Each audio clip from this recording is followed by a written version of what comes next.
जुनून, प्यार और दोस्ती चैप्टर 8। नानू मम्मा मैं जा रही हूँ। रिया तैयार होकर नीचे आई और सीधा दरवाजे की तरफ बढ़ गई। रेखा जी और अंकिता जी अपने काम में बिजी थी, लेकिन जैसे ही रेखा जी ने रिया को देखा वो भागकर उसके पीछे गई और दरवाजे के पास ही उन्होंने उसका हाथ पकड़ लिया। रिया बेटा, तुम ऐसे जाओगी पार्टी में? उन्होंने हैरानी से पूछा। ये देख अंकिता जी भी आगे आई और उन्होंने एक नज़र रिया की तरफ देखा। रिया ने हमेशा की तरह आज भी एक लाल रंग का एक बहुत ही प्यारा सा अनारकली सूट पहन रखा था और गले में दुपट्टा ओढ़ा हुआ था। उन कपड़ों ने रिया के पूरे बदन को ढका हुआ था। बाल बंधे हुए, आंखों पर हमेशा वाले लेंसेस और कंधे पर टंगा प्यारा सा स्लैब बैग। ना ही उसने चेहरे पर कोई ज़्यादा मेकअप किया था और ना ही कोई जगमगाते कपड़े पहने थे, पर फिर भी वो बहुत प्यारी लग रही थी। क्या हुआ मम्मा? अच्छे खासे तो कपड़े हैं, इनमें क्या खराबी है? अब रिया फ्रस्ट्रेट होकर बोली। खराबी तो नहीं है, लेकिन वो वेदांत की सक्सेस पार्टी है बेटा। वहाँ शहर के बड़े से बड़े लोग आएंगे, तुम वहाँ ऐसे जाओगी इस तरह बाल बांधकर? कम से कम अपने बाल तो खोल दो। रेखा जी के ऐसा कहते ही रिया सीरियस हो गई। आप जानती है ना मम्मा कि मुझे ज़्यादा तैयार होना पसंद नहीं है और ना ही बाल खोलना। रिया की बात सुन वो दोनों एक दूसरे के चेहरों की तरफ देखने लगी। देखो रिया बेटा, अपनी माँ को गलत मत समझो, वो तो बस चाहती है कि तुम वहाँ अच्छी दिखो। अंकिता जी जल्दी से बोल पड़ी। नानू, मैं मम्मा को गलत नहीं समझ रही, मैं बस कह रही हूँ कि ये सब मुझे पसंद नहीं। वैसे भी मैं नहीं चाहती कि मेरी खूबसूरती अब मेरे लिए और दिक्कत बने। जैसे ही रिया ने ये कहा वो दोनों माँ बेटी एक दूसरे की तरफ देखने लगी।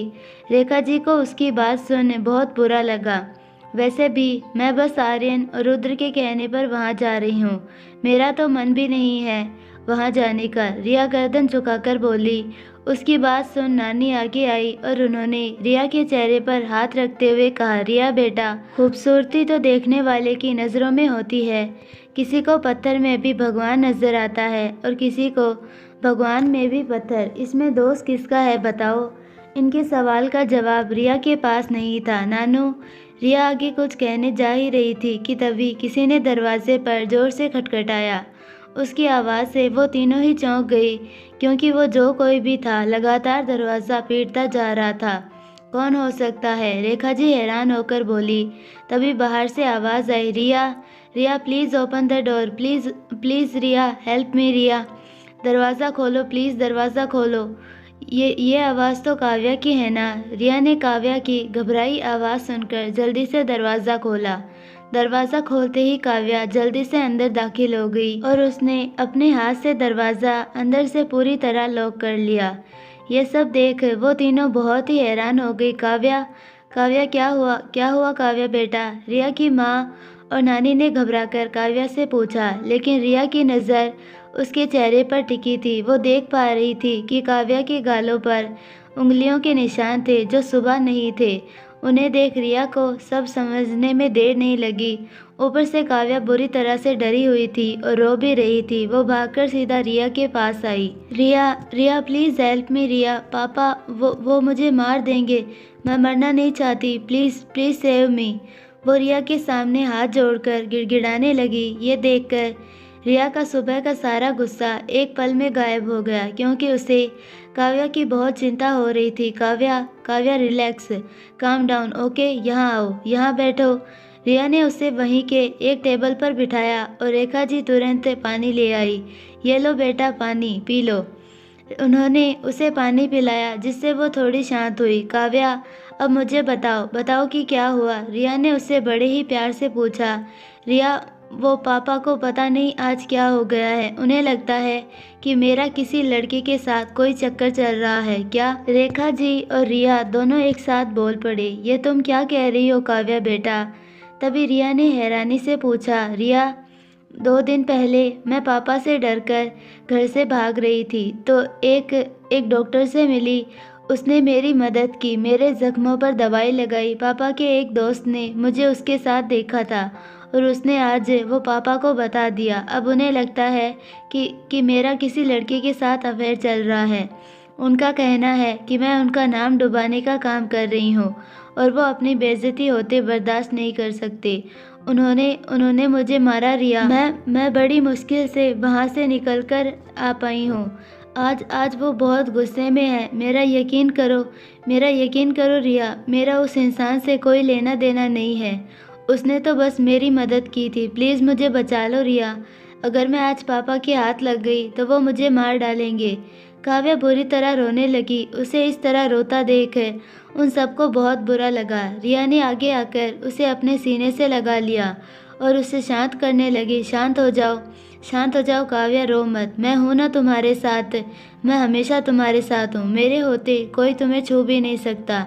रिया पूरे आत्मविश्वास के साथ बोली, नानू मम्मा, काव्या यहीं रहेगी। आपको कोई प्रॉब्लम तो नहीं है ना? नहीं बेटा, मैं तो खुद यही कहने वाली थी।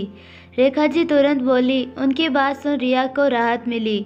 उसने काव्या को खुद से दूर किया और बोली, काव्या लिसन टू मी, तुम मम्मा और नानू के साथ मेरे कमरे में जाओ।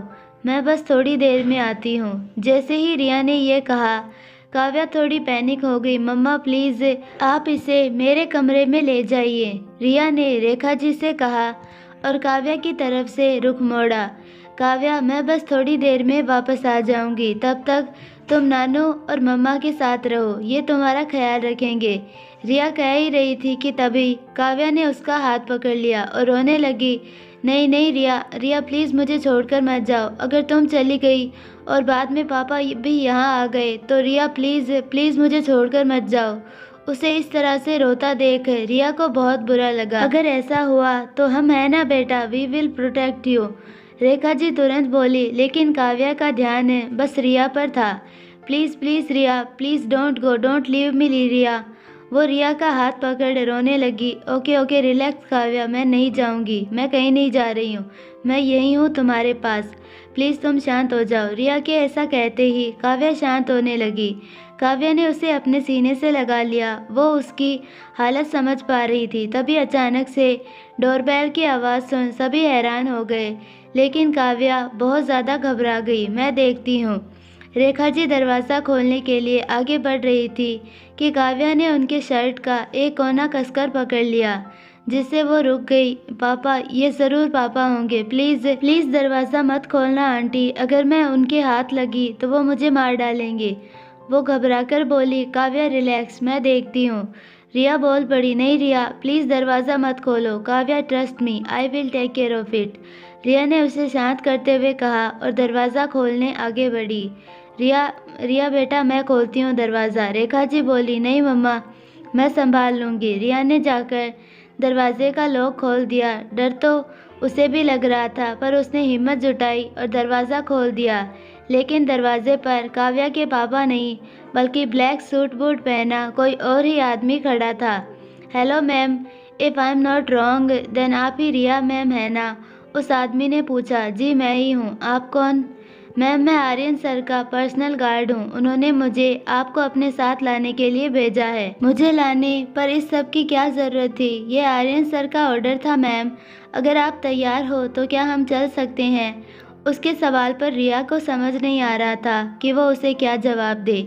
उसने एक नज़र पीछे मौजूद काव्या की तरफ देखा और कुछ सोचकर बोली, क्या आप 10 मिनट इंतज़ार कर सकते हैं प्लीज़?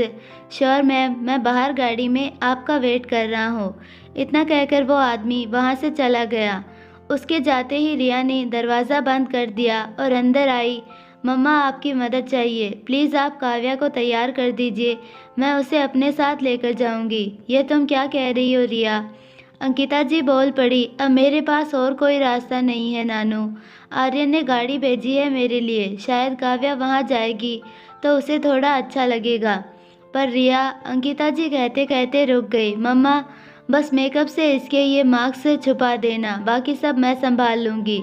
ट्रस्ट मी, मैं काव्या का अच्छे से ख्याल रखूँगी और उसे कुछ नहीं होने दूँगी। प्रिया की बात सुन रेखा जी मुस्कुराई। वो देख पा रही थी कि वेदांत और बाकी सब के करीब आते ही रिया के अंदर काफ़ी पॉजिटिव चेंजेस आ रहे थे और उसका आत्मविश्वास भी बढ़ रहा था, जिससे रेखा जी और अंकिता जी दोनों बहुत खुश थे। आओ बेटा, मेरे साथ आओ।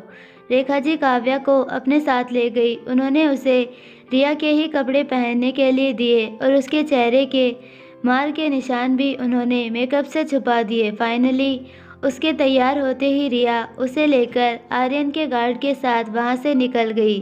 वेदांत अपने कमरे में मौजूद नायरा की तस्वीर के सामने खड़ा था। वो कब से तैयार हो गया था। उसने वाइट शर्ट और रॉयल ब्लैक सूट पहन रखा था जिसमें वो बहुत हैंडसम लग रहा था। लेकिन आज कुछ अलग था। अपने गले में पहना वो रेड जेम वाला लॉकेट उसने हमेशा की तरह छुपाकर नहीं रखा था, उसे सामने निकाल लिया था, जो उसके गले में बहुत ही खूबसूरत लग रहा था। आखिरकार तुम कहाँ हो नायरा, और कितना तलाश करूं तुम्हें। प्लीज़ लौट आओ नायरा। सिर्फ मैं ही नहीं, हम चारों तुम्हारे बिना बहुत अकेले हो गए हैं। अगर आज तुम यहाँ होती तो तुम्हें हम सब पर बहुत गर्व होता। हम सब अपनी अपनी ज़िंदगी के उस मुकाम पर आ गए हैं जहाँ तुम हमें देखना चाहती थी, पर तुम कहाँ खो गई हो नायरा। प्लीज़ लौट आओ। वेदांत उदास मन से उस तस्वीर की तरफ देखकर नम आंखों से कह रहा था, जबकि वो इस बात से अनजान था कि उसकी नायरा उसके बेहद करीब थी और वहां आ भी चुकी थी। वेदांत ने अपने आंसू पोंछे और बाहर की ओर चला गया। वहीं दूसरी ओर रिया काव्या के साथ खुराना हाउस आ पहुंची थी, लेकिन वो दरवाजे पर ही रुक गई क्योंकि अंदर की शानो शौकत देखकर उसका दिल घबरा रहा था। उसके साथ मौजूद काव्या तो और भी डरी हुई थी। ऐसा कोई भी इवेंट उसने पहले कभी नहीं देखा था, जिस वजह से उसने रिया का हाथ कसकर पकड़ लिया। पर वो आज बहुत ही खूबसूरत लग रही थी। उसने रिया का येलो रंग का एक बहुत ही खूबसूरत अनारकली का सूट पहना था। हाथों में चूड़ियाँ, कानों में झूलते झुमके, चेहरे पर मेकअप जिससे उसके चेहरे के निशान छुप गए थे। आंखों में काजल, होठों पर लिपस्टिक और खुले बाल उसे और भी खूबसूरत बना रहे थे। डरो मत काव्या, मैं हूं ना तुम्हारे साथ, आओ मेरे साथ। रिया ने काव्या का हाथ पकड़ा और अंदर की तरफ बढ़ गई। अंदर मौजूद रुद्र, आर्यन, आरव और दादी समेत सारे मेहमान हमारे वेदांत का बड़ी ही बेसब्री से इंतजार कर रहे थे, जबकि हॉल में मौजूद एक पिलर के पीछे से दो सुंदर आंखें उन सबके बीच मौजूद रुद्र को ही निहार रही थी। ये आंखें किसी और की नहीं बल्कि शिवानी की थी। शिवानी भी इस पार्टी में मौजूद थी और कब से छुपकर रुद्र को ही देख रही थी। उसने लाल कलर की off shoulder short bodycon dress पहन रखी थी, पैरों में हील्स और बदन पर चुनिंदा लाइट ज्वेलरी जिसमें वो बहुत ही प्यारी लग रही थी। खासकर उसके छोटे बाल जो उसके माथे को आईब्रोज तक ढक रहे थे और वो भी प्यारे लग रहे थे। आज रुद्र सच में बहुत हैंडसम लग रहा था, जिस वजह से शिवानी की नजरें रुद्र से हट ही नहीं रही थी। उसे देख शिवानी के गाल लाल हो गए थे। दादी, सच में आज तो वेदांत ने बहुत देर कर दी है, मैं उसे बुलाकर लाता हूँ। आरव वेदांत को बुलाने जाने ही वाला था कि तभी दादी ने उसे रोक लिया। रुक जा पुत्र जी, वो देख मेरा वेदांत आ गया। दादी की बात सुन सभी ने सीढ़ियों की तरफ देखा। वेदांत वहां से चलकर नीचे आ रहा था। उसे देख सभी लोगों की आंखें बड़ी हो गई। सारी लड़कियों की नज़र तो उसी पर ठहर गई थी क्योंकि वो भी बाकी तीनों की तरह ही बहुत हैंडसम लग रहा था, लेकिन उसकी नज़र बस अपने दोस्तों पर टिकी थी। तभी उसने देखा कि उनके सामने दादी भी खड़ी थी। दादी को देखते ही उसकी आंखें बड़ी हो गई। वो चलकर उनके पास आया और उनके पैर छूकर उनसे लिपट गया। ओहो दादी, आप नहीं जानती कि मैंने आपको कितना मिस किया। मैंने भी तुझे बहुत मिस किया पुत्र जी। दादी, ये ठीक नहीं है। मुझे तो बस लॉन में जाने पर इतना डांटा था आपने, और ये इतना लेट आया है, बावजूद इसके इसे झप्पी सप्पी दे रही हैं आप। मैं आपसे बहुत गुस्सा हूँ। आर्य ने मुंह फुलाकर बोला, तुम्हारी बातों से ही पता चल रहा है कि दादी ने आते ही तुम्हें अपना आशीर्वाद दे दिया है। वेदांत की बात सुनकर सब हंस पड़े। ये देखकर फिर से आर्यन का मुंह बन गया। तुम सब ना जलते हो मुझसे, आर्यन ने चिढ़ते हुए बोला। और वो क्यों भला, रुद्र ने पूछा। क्योंकि दादी मुझसे तुम सबसे ज़्यादा प्यार करती है। वो दादी से लिपट गया। हाँ भाई, ये बात तो सच है, तू मेरा सबसे सोना पुत्र है। दादी ने उसके गाल पर अपने होठ रख दिए। ये देख बाकी तीनों का मुंह बन गया, जिससे आर्यन खुश हो गया। तभी वहाँ मौजूद मेहमान आकर वेदांत को बिजनेसमैन ऑफ द ईयर के अवार्ड और बाकी सबको यंग यूथ आइकन के अवार्ड के लिए कॉन्ग्रेचुलेट करने लगे। उसी बीच रुद्र ने आर्यन के कान में धीरे से पूछा, रिया, क्या रिया नहीं आई? मैंने उसे लाने अपने गार्ड को भेजा है, शायद आती ही होगी। उसका जवाब पाकर रुद्र को अच्छा लगा। वहीं दूसरी ओर वेदांत ने भी बाकी सबसे छुपकर धीरे से दादी के कान में पूछा, दादी वो लोग नहीं आए ना? उसके सवाल पर दादी के चेहरे की मुस्कान गायब हो गई और उन्होंने उदासी से ना में सिर हिला दिया। उनका जवाब पाकर वेदांत ने अपनी मुट्ठियां भींच ली। दादी समझ पा रही थी कि वेदांत को बहुत बुरा लग रहा था। वेदांत, मेरे बच्चे, तू चिंता मत कर बेटा, वो लोग बाद में आएंगे, मैं अभी आती हूँ। दादी इतना कहकर वहाँ से जाने लगी क्योंकि वो किसी को फ़ोन करना चाहती थी। लेकिन जैसे ही वो थोड़ी आगे गई, एक वेटर गलती से उनसे टकरा गया, जिस वजह से उनके हाथ से ड्रिंक्स के गिलास नीचे गिर गए और उसकी आवाज़ ने सबका ध्यान अपनी ओर खींच लिया। लेकिन उस वेटर का धक्का लगने से मीनाक्षी जी उन कांचों पर जा गिरी। ये देखते ही उन चारों की जान हलक में आ गई क्योंकि दादी में चारों की जान बसती थी। दादी, चारों एक साथ चिल्ला पड़े। तभी रिया ने बीच में आकर दादी को सही वक्त पर साइड में धकेल दिया और साइड में खड़ी काव्या ने उन्हें पकड़ नीचे गिरने से बचा लिया। लेकिन दादी को दूसरी साइड धकेलते हुए खुद रिया का बैलेंस बिगड़ गया और वो उन कांचों के बीच से जोर से गिर पड़ी, जिस वजह से उसकी हथेली में एक कांच का टुकड़ा बुरी तरह चुभ गया। यह सब इतनी जल्दी हुआ कि किसी को कुछ समझ नहीं आया, पर सबने देखा था कि किस तरह रिया और काव्या दोनों ने मिलकर दादी को चोट लगने से बचाया था। वेदांत, आरव, रुद्र और आर्यन चारों बिना एक पल की देर किए उस ओर भागे। काव्या ने दादी को ठीक से खड़ा किया। आप ठीक तो है ना? काव्या ने पूछा। लेकिन दादी डर के मारे लंबी लंबी सांसें ले रही थी। वो अभी भी शौक में थी। तभी वो चारों उनके पास आ पहुँचे। उन सब में आरव को देखकर काव्या हैरान हो गई। मेहमानों के बीच मौजूद शिवानी और माया भी ये सब देख बहुत डर गई थी। लेकिन काव्या और रिया को वहाँ देख शिवानी की हैरानी का ठिकाना नहीं रहा। दादी, आप ठीक है ना? आपको कहीं चोट तो नहीं लगी? आप ठीक तो है ना दादी? दादी प्लीज़ कुछ तो बोलिए। वो चारों ही दादी के लिए बहुत परेशान थे। मैं ठीक हूँ बेटा। दादी की जुबान से ये सुनकर उन चारों समेत काव्या ने भी राहत की सांस ली। लेकिन तभी काव्या ने रिया की तरफ देखा। वो नीचे ज़मीन पर गिर पड़ी थी। रिया, वो भागकर उसके पास गई और उसे उठाया। उसकी आवाज़ सुन उन चारों समेत दादी की भी नज़र रिया पर पड़ी। रिया ने अपना हाथ ऊपर करते ही काव्या ने देखा कि उसकी हथेली में कांच का बड़ा सा टुकड़ा फंस गया था। ओ शिट रिया, आर्यन दादी ठीक है ये कन्फर्म कर तुरंत रिया की तरफ भागा। ये देखकर रुद्र और आरव भी उसके पास गए। रिया तुम ठीक हो ना? आर्यन ने उसे पूछा। आर्यन को रिया के लिए इतना परेशान होता देख माया की आंखें बड़ी हो गई। ओ नो आरव, इसका हाथ देखो। रुद्र ने आरव का ध्यान रिया के हाथ की तरफ खींचा। इस सब के बीच वेदांत भी रिया के पास जाना चाहता था, पर वो दादी को सहारा देकर खड़ा था। आरव रिया के सामने यानी काव्या के ठीक पास में ही जाकर बैठ गया और उसने रिया का हाथ उसके हाथ से अपने हाथ में ले लिया। उसने देखा कि दर्द की वजह से बेचारी रिया की आंखों में आंसू आ गए थे, पर उसने मुंह से उफ तक नहीं की थी। आरव, देख क्या रहे हो? जल्दी निकालो उस कांच को रिया के हाथ से। आर्यन जल्दी से हड़बड़ाकर बोला। बी क्वाइट आर्यन, इसे ऐसे नहीं निकाल सकते, जल्दी से अपना रुमाल दो। उसके कहते ही आर्यन ने तुरंत अपना रुमाल उसे दिया। रुद्र, ये लो। मैं जैसे ही इसे निकालूं तुरंत रुमाल से रिया के घाव को कसकर बांध देना। ओके। रुद्र तुरंत तैयार हो गया। रिया रुको, मैं इसे अभी निकाल देता हूँ।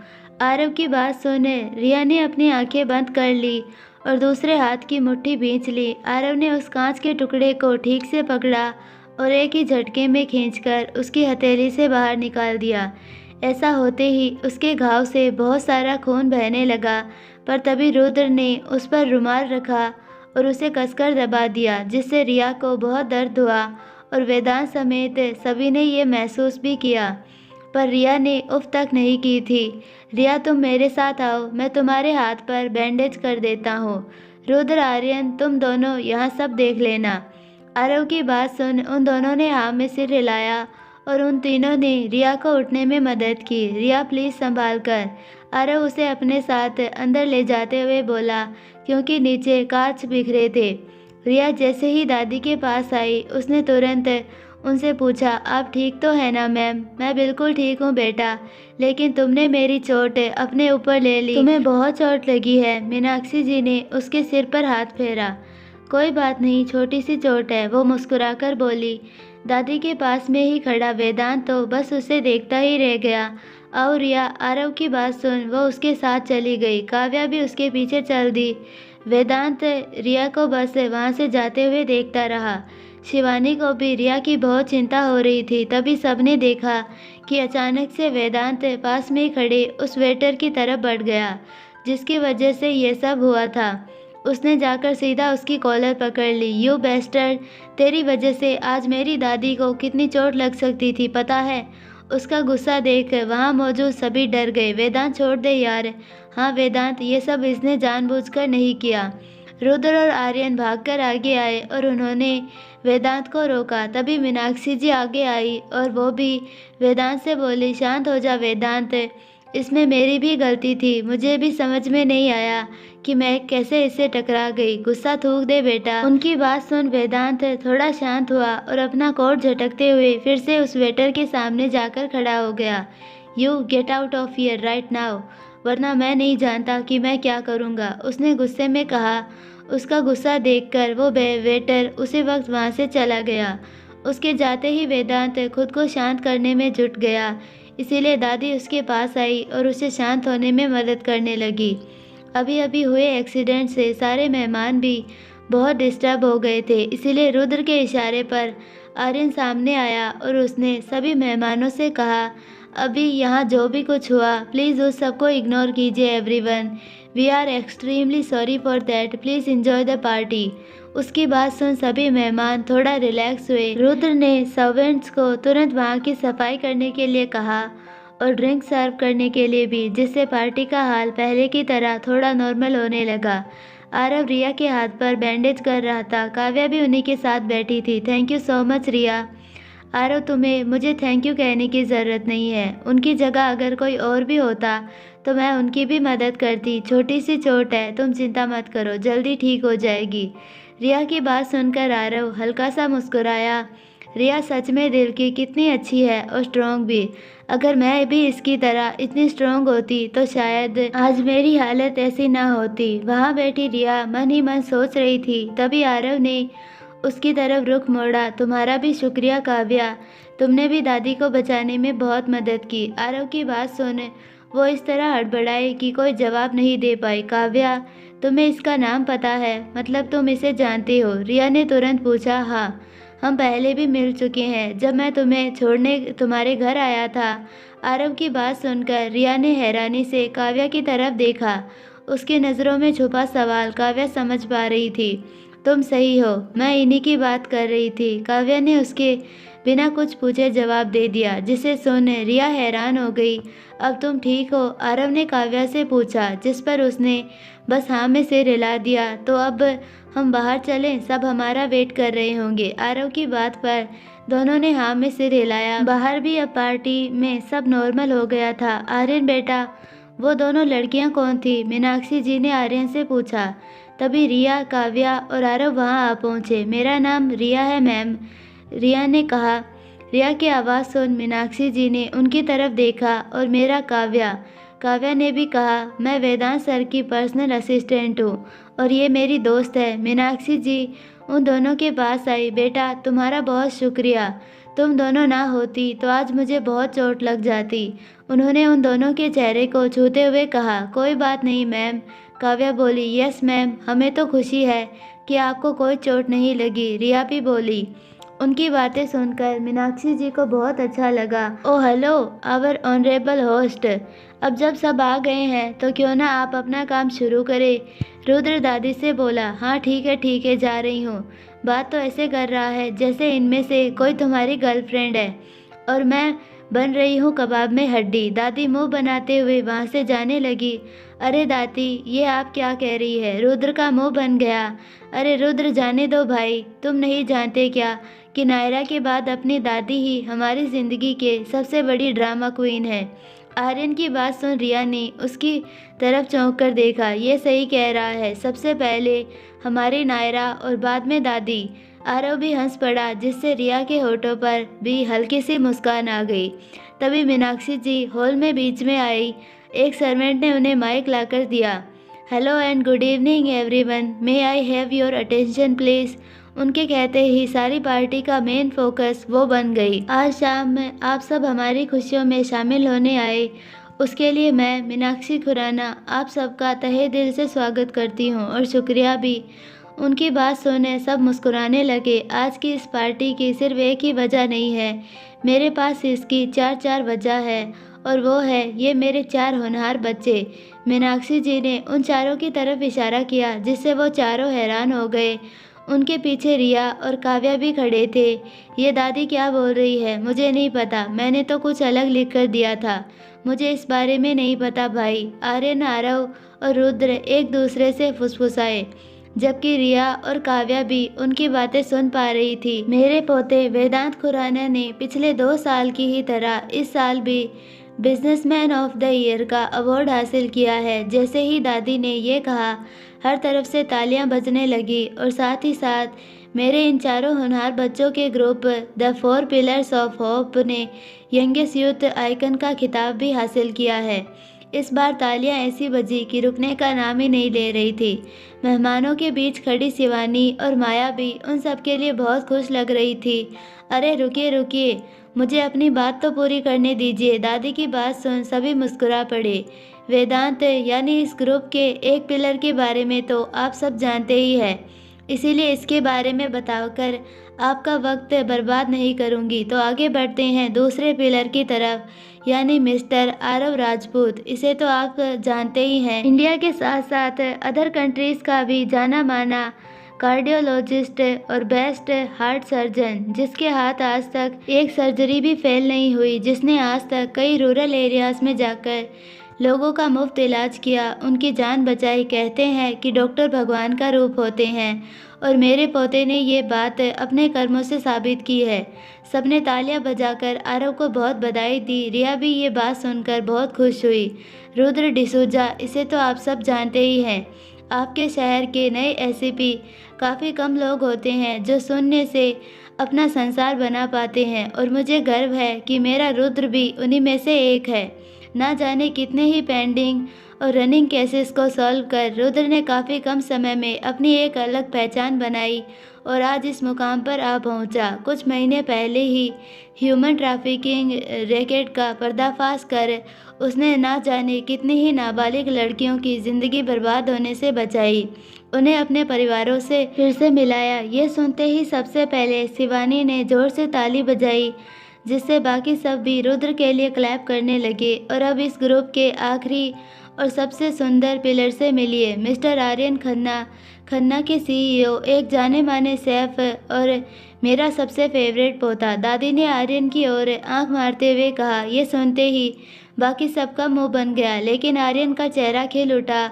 आज तक ऐसा कोई कुकिंग कंपटीशन नहीं बना जिसमें मेरा आर्यन गया हो और जीत कर ना आया हो। इतना ही नहीं, पिछले 3 साल से आर्यन की फूड कंपनी इंडिया में कई ऐसे रूरल एरियाज तक रोज़ खाना पहुंचा रही है जहां लोग भूखे मर रहे हैं। उसकी वजह से आज ना जाने कितने ही भूखे बच्चों को खाना नसीब हो रहा है, और आगे भी आर्यन अपना ये काम जारी रखेगा, है ना आर्यन?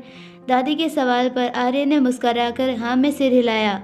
उसके ऐसा करते ही उसके लिए ढेर सारी तालियां बजी, जिन्हें सुन आर्यन की खुशी का ठिकाना ना रहा। तभी उसकी नज़र मेहमानों के बीच उसके लिए तालियां बजाती माया पर गई। उसे देखते ही आर्यन की मुस्कान गायब हो गई, लेकिन माया ने उसे एक प्यारी सी मुस्कान दी, जिससे आर्यन ने अपनी गर्दन नीचे झुका ली।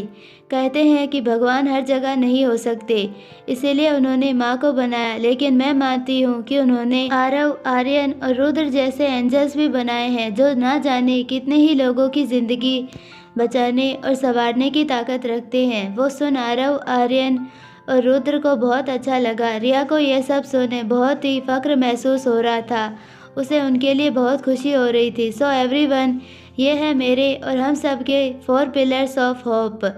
ये सक्सेस सिर्फ इनमें से किसी एक की नहीं, इस सक्सेस के मायने 1000 गुना बढ़ जाते हैं क्योंकि ये चारों एक साथ है।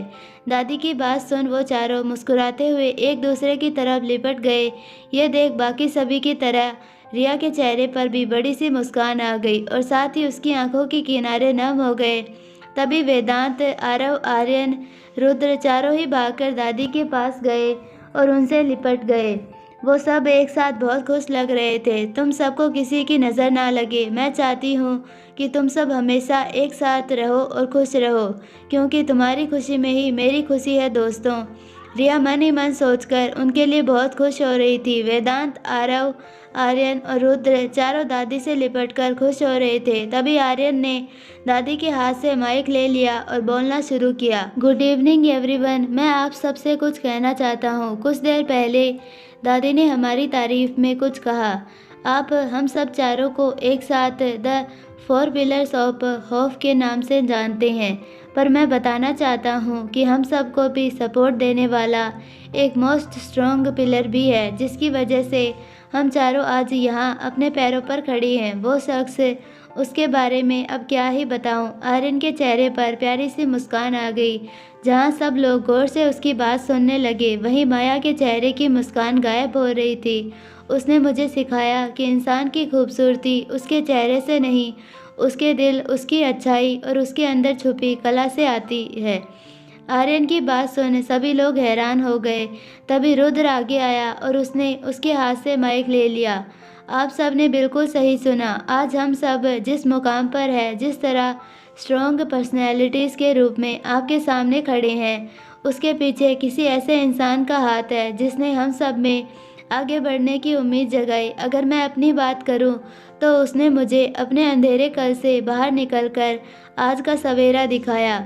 उसने मुझे इस काबिल बनाया कि मैं आप सबके बीच में सिर उठाकर खड़ा हो सकूं। अगर वो शख्स ना होता तो शायद मैं भी गुनाहों की गलियों में कब का गुमनाम हो चुका होता। रुद्र कह ही रहा था कि तभी आरव भी उसके हाथ से माइक ले लिया। उसी ने मेरी बेरंग जिंदगी में रंग भरे जिंदगी जीने का असली मतलब समझाया, जिंदगी की कीमत समझाई। उसने मुझे सिखाया कि ज़िंदगी कभी किसी के लिए नहीं रुकती। उसने मुझे सिखाया कि ज़िंदगी का हर कतरा निचोड़कर किस तरह जिया जाता है। अगर वो ना होती तो शायद आज मैं ना होता, हम सब ना होते। आरव की बात सुन रिया का दिल तेजी से धड़का। रिया, ये सब किसकी बात कर रहे हैं? काव्या के सवाल पर रिया ने कोई जवाब नहीं दिया, लेकिन रिया के चेहरे के भाव देख काव्या भी थोड़ी हैरान हो गई। तभी उसने देखा कि वेदांत ने आरव के हाथ से माइक ले लिया। वेदांत के माइक लेते ही रिया दिल थामकर उसके कुछ कहने का इंतज़ार करने लगी।